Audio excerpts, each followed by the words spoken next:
Hey guys, Cam from Barbecue Spit Rotisseries and Flaming Coals. Often we get asked lots of questions here about cooking and we're here to answer every question.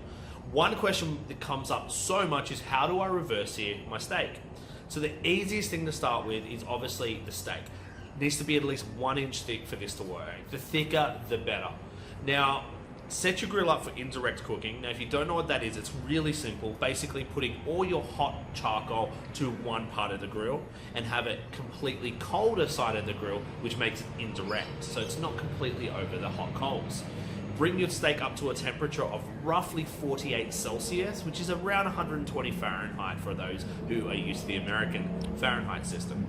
Once that's done, let the steak rest for 10 minutes in alfoil while you get that direct part of the grill, that hot part of the grill, super hot.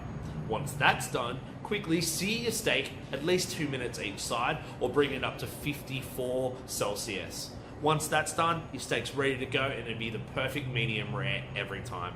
For any more hits and tricks, make sure you download one of our recipe guides and looking forward to hearing from you soon.